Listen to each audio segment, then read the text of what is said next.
So it's a roaring good morning to all our listeners in the Raw Talk lockdown conversations. Today we've got a fantastic guest all the way from the Netherlands. Her name is Monique Landman-Bovemkamp. She is the Chief Empathy Officer of an organization called Unchain, and she's very involved in developing people and developing leaders in particular in South Africa.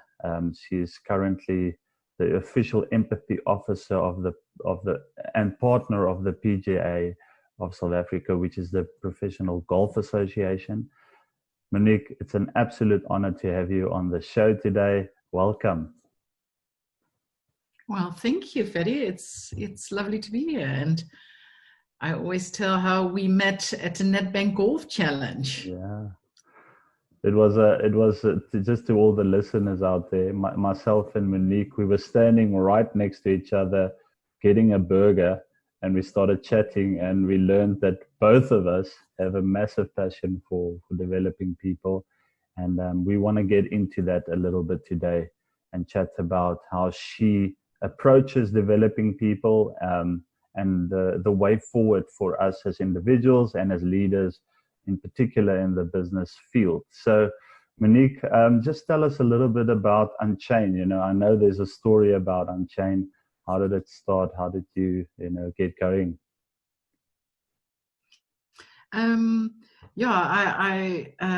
started my business already 15 years ago, but doing more into leadership programs and all that. And after, I think it was about 5 years ago, after my personal transformation, I always did a lot of change management. But after I sort of transformed and found out that how wonderful life was with being vulnerable, with opening and dissolving barriers. And then magical things happened for me personally, but also in my work. And so from a consultant from the head, I started consulting from the heart. So it is my only and very clear purpose to bring heart in the boardroom and to unchain humanity into business. Because humanity is good for business. We're all messy, imperfect human beings.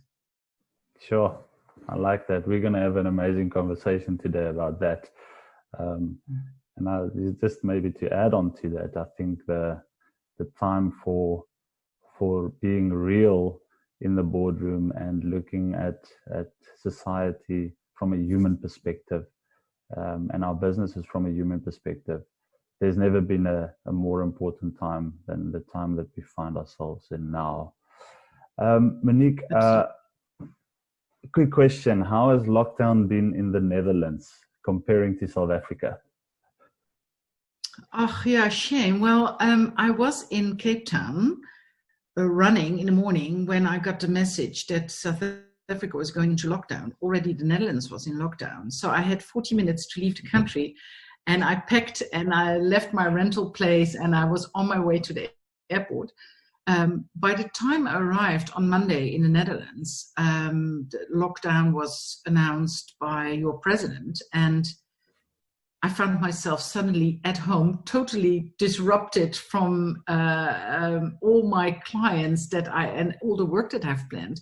But also in one day, all my assignments had been cancelled, obviously, because I had all these trainings and leadership programs planned in South Africa. So I came home, and my husband said, well, I took over your office while you were gone, so you can't give your office back. And so we don't have kids, so that makes it quite easy to work both from home. And our lockdown was, we were allowed to go outside, but not allowed to go, to work. And we are kind of sort of people who always like to follow the rules. So we stayed in our house, and actually we loved it. In 22 years of marriage, we've never been 6 months in one house together because he's always working in the US. But we found out that we're good apart and we're good together. So lockdown was good for us, but I called my clients the day I arrived home and I said, hey guys, I suddenly find myself with plenty of time, plenty of energy. And I think there's one moment to pay attention to emotional intelligence, to care and compassion. It is now.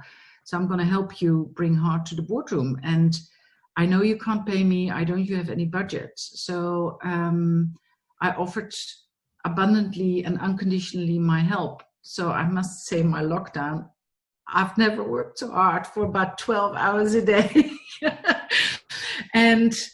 But also I've never been happier, because doing what I love in good times and in bad times, that makes me profound happy, because we've made so much impact.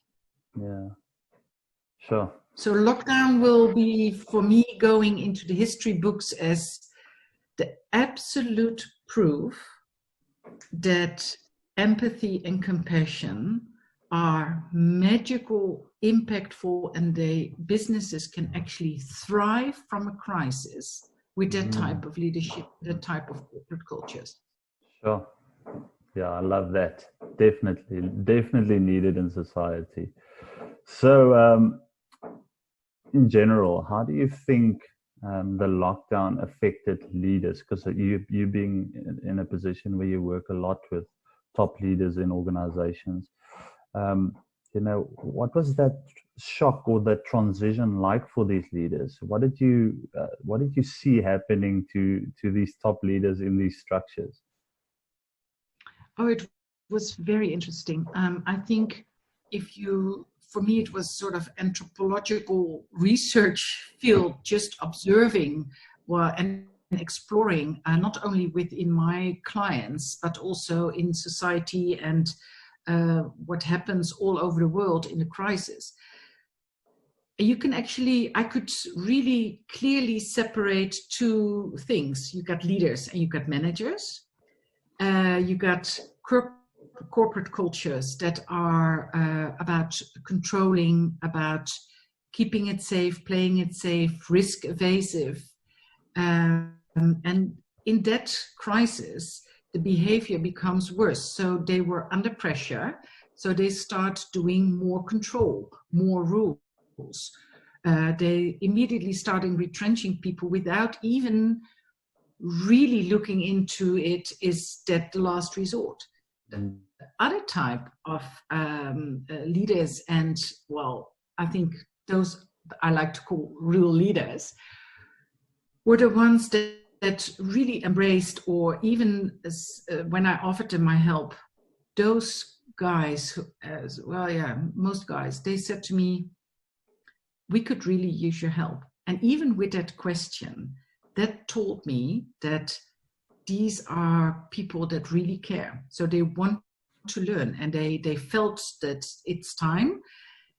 And I cannot stress enough by saying how magical it was when we started from day one about employee reaching out to employees. So instead of controlling, we went to caring. Instead of managing, we went to reaching out. The first weeks in lockdown, I only focused with my clients on make sure your people are safe. If they have to work remotely, teach them how they can work remotely. Teach them, ask them what they need. Do they need money to buy data? Do they need a computer? And you have to check in with them twice a day. Do they live alone? You want your employees every morning to sort of not to report for duty, but to know for you as a manager or as a leader or as an executive, are my people safe? So the first week we focused a lot on checking in and checking out every day, and then about human interaction, because all employees, but also leaders, were very stressed and anxious. And what happens in human nature, we have a low tolerance for uncomfortable stuff. So we either move it away or we become very guarded and armored.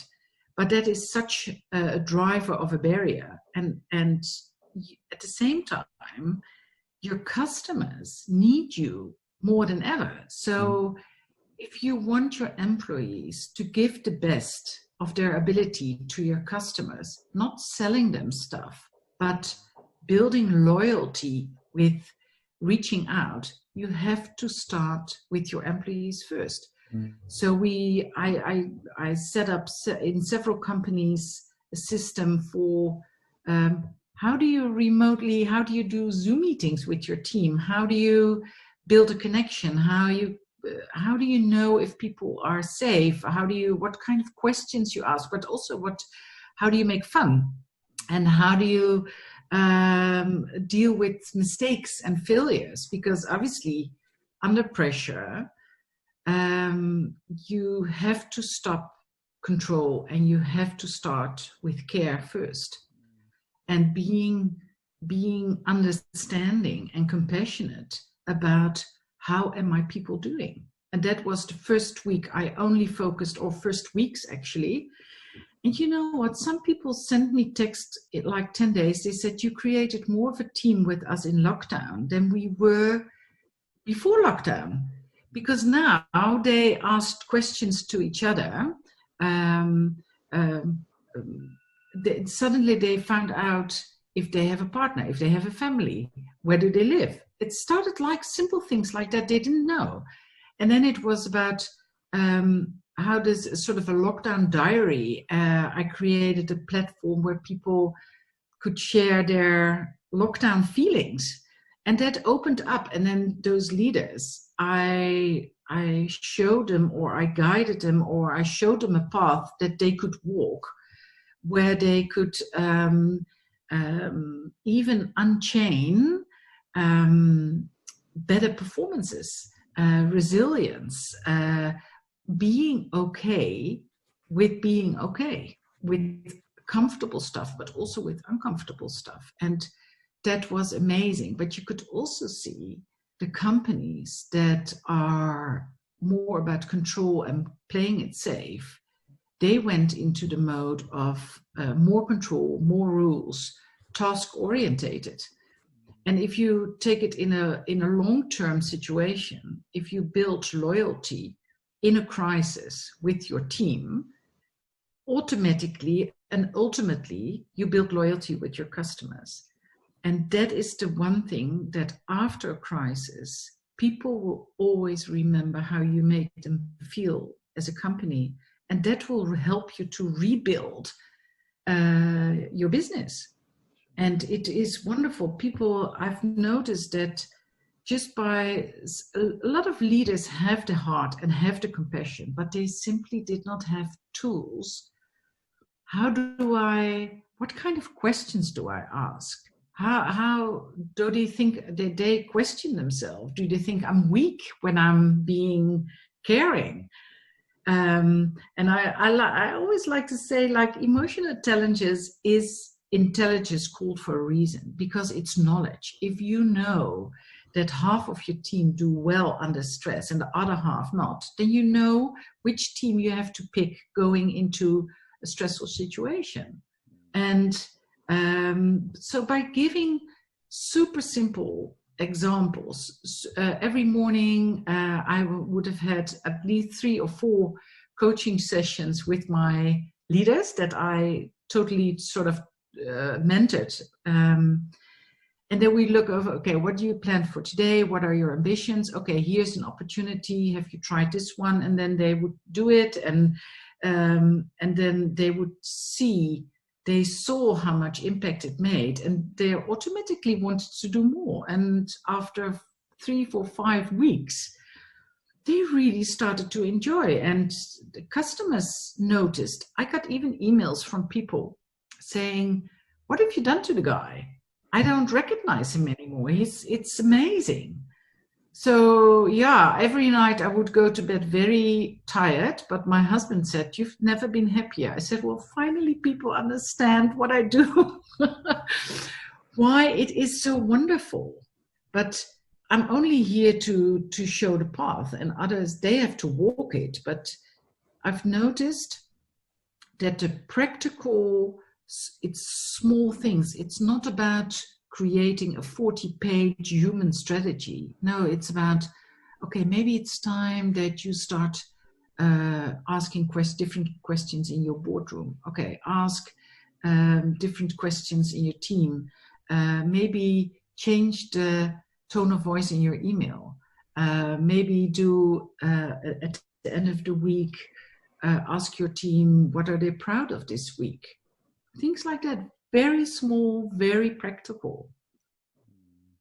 Sure. There's so much richness in all the things that you just said. And I think like one thing that I've realized in my life is that the real you gets revealed when there's pressure, you know. Yeah. And I think when it comes to leadership, the real leader will arise when there's pressure. How do they respond to that pressure, and how do they deal with people within that space when there's pressure? So I think, like,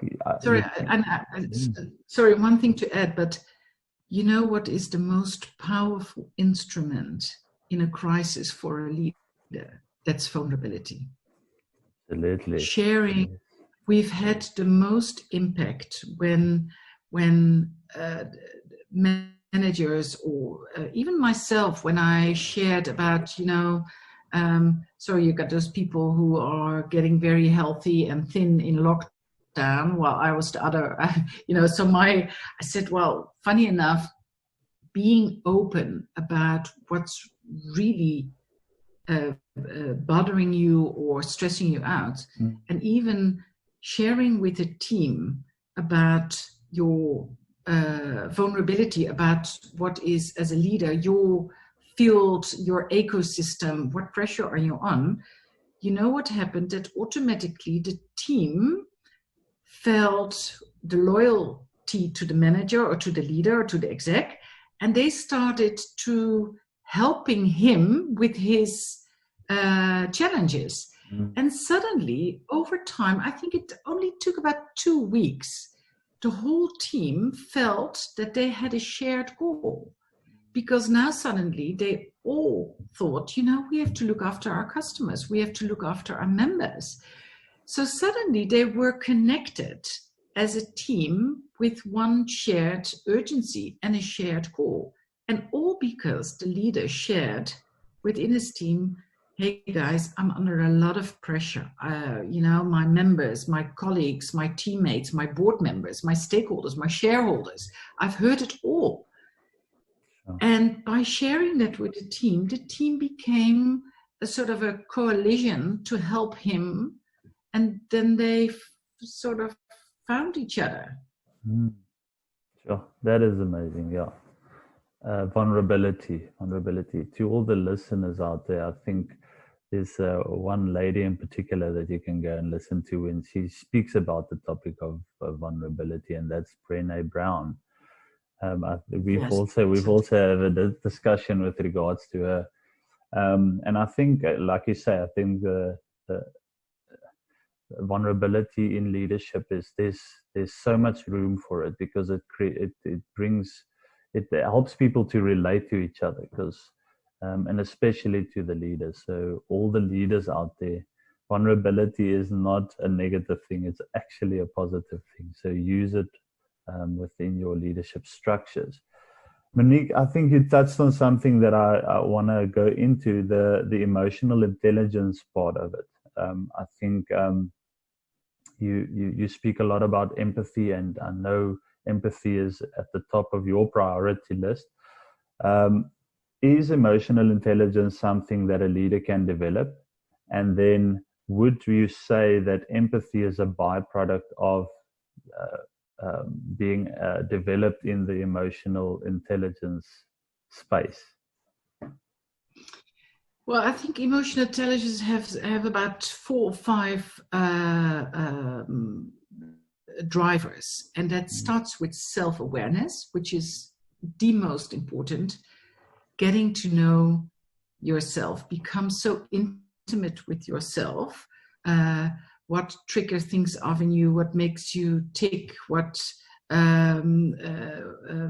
makes you escalate, what makes you de-escalate. the first part of emotional intelligence is self-awareness. So this is something that I mentor a lot with my clients. So I zoom into what's, how can you learn and become more intimate with yourself? What are your patterns?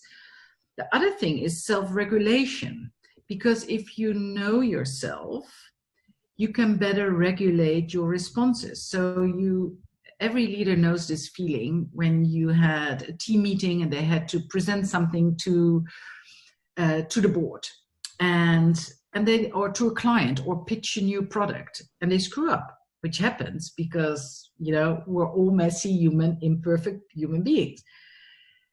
But a leader who have learned about himself and who has learned to regulate their responses will not escalate from a place of fear and failure and disgrace or shame even, but they will find their calm and ask the team, please team, how could this happen? Talk me through it, elaborate. And then, so you're not being judged by your failures. No, you're being challenged to do better next time.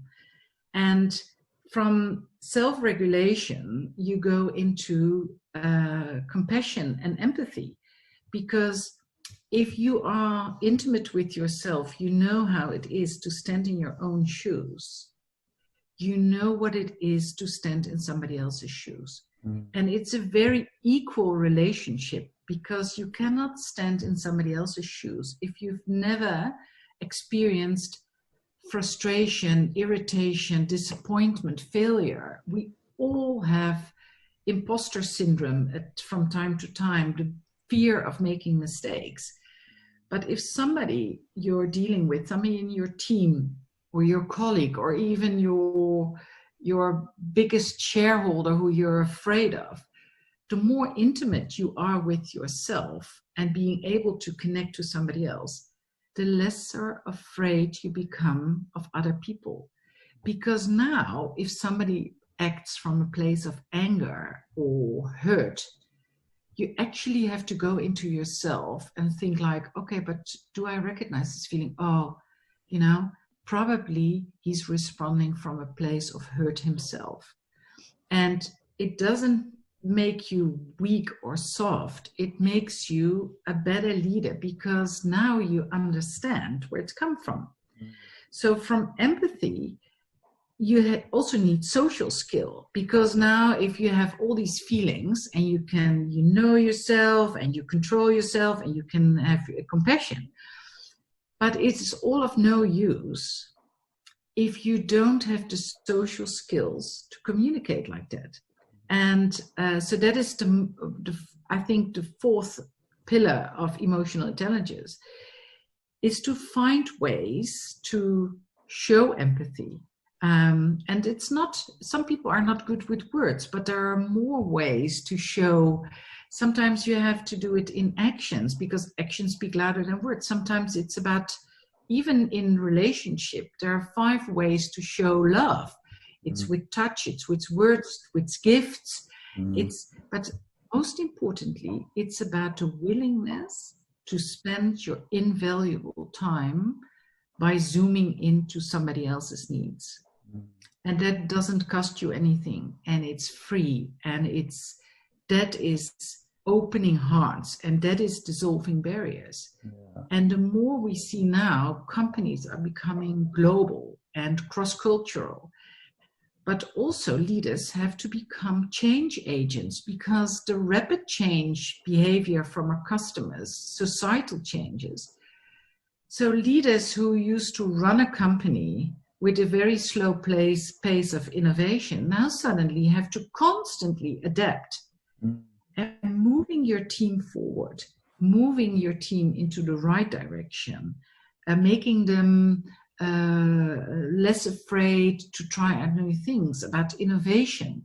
These are all the skills you need to get your people inspired, especially in uncertain times. People need to follow somebody. They need to be inspired, because they are under stress themselves.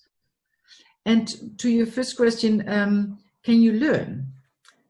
Well, if one thing, if you had asked me the question 2 years ago, I would say, yes, you can learn. And you know, it's obviously a path of self-reflection, which we all know change is hard and change is messy and it's uncomfortable.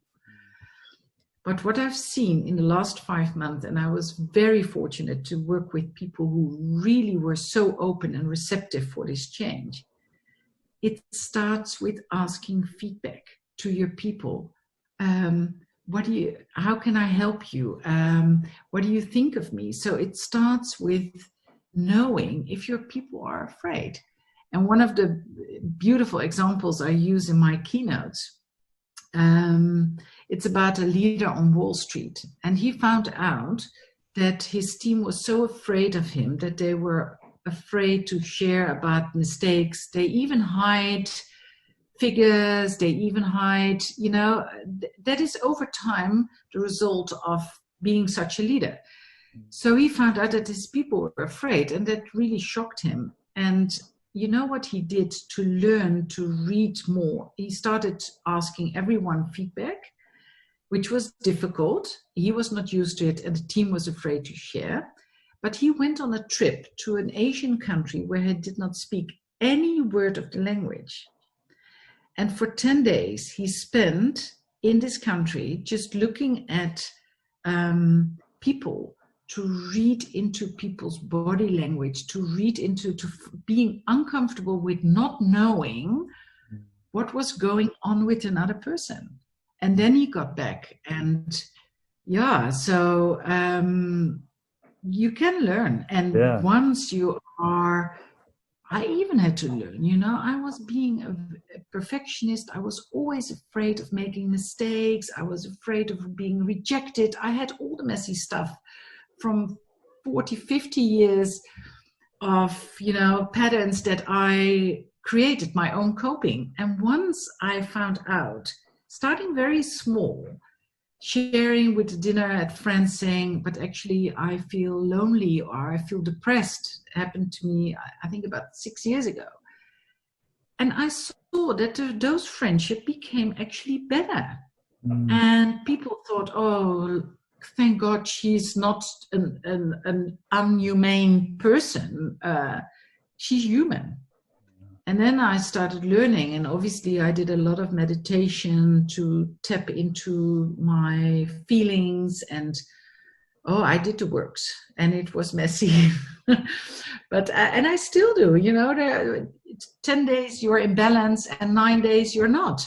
And I know at least when I'm out of balance, and then I know I have to, you know, how I have to look after myself. But that is amazing. I think just to again, if you want to develop, correct me if I'm wrong, if you want to develop in a emotional intelligence capacity, then you have to become vulnerable. And I think that's the key word ultimately to development. You have to become vulnerable. You have to become open to criticism and constructive criticism, but you have to become open to that in order for you to develop in your leadership walk.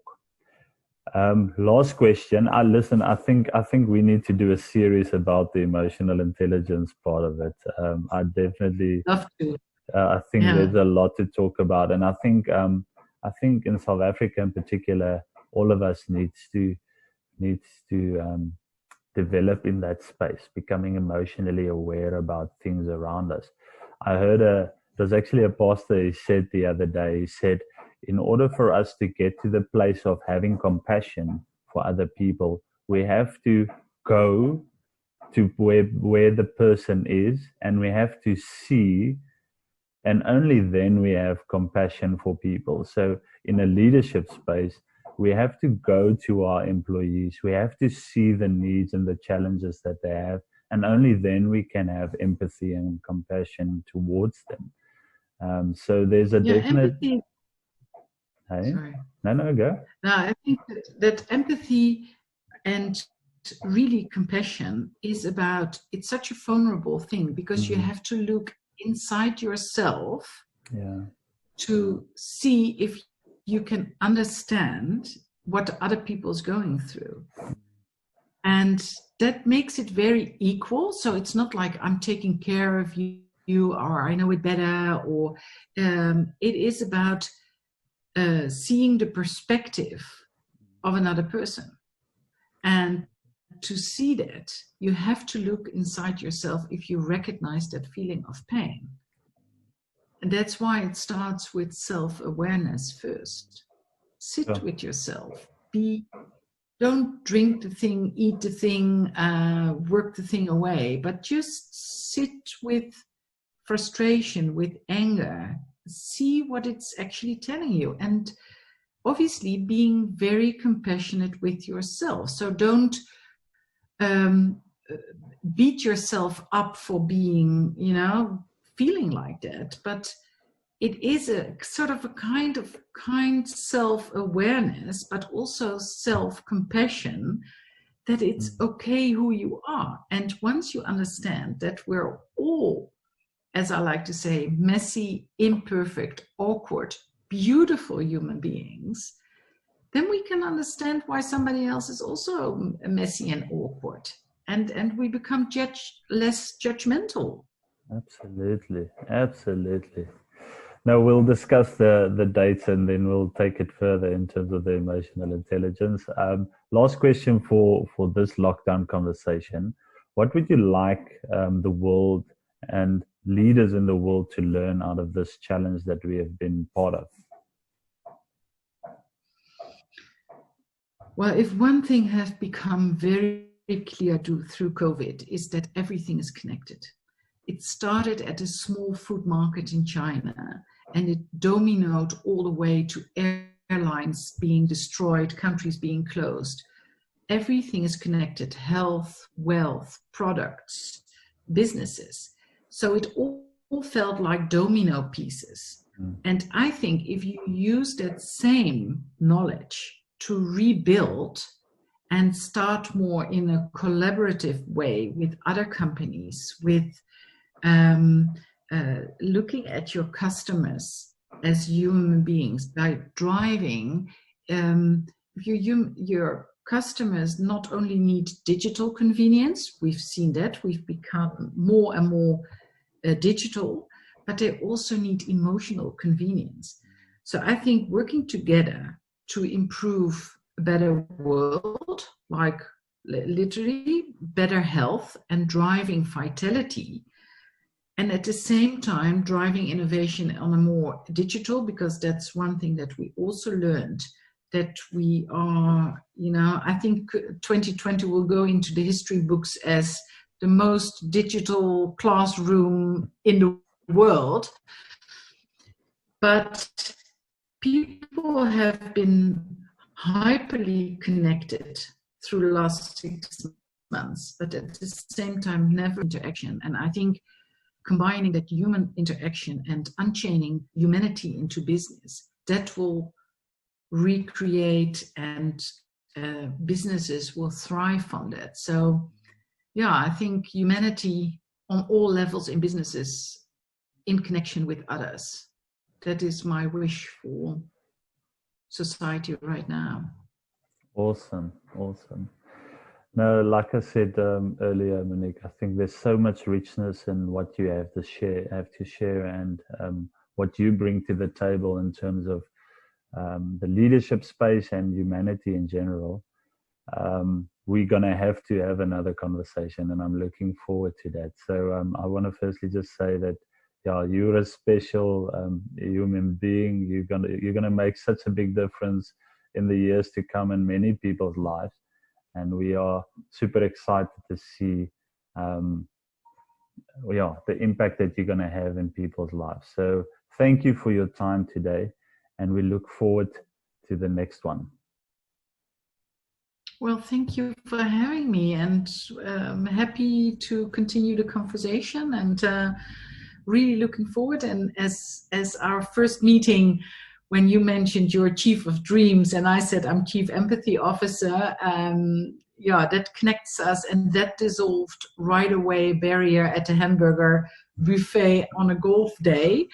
So yeah, it proves us exactly that it's special if you open up to strangers as well. Absolutely, absolutely. You must have a fantastic day. I know you're going on a bit of a break, so enjoy it a lot and keep roaring. Thank you very much. Bye.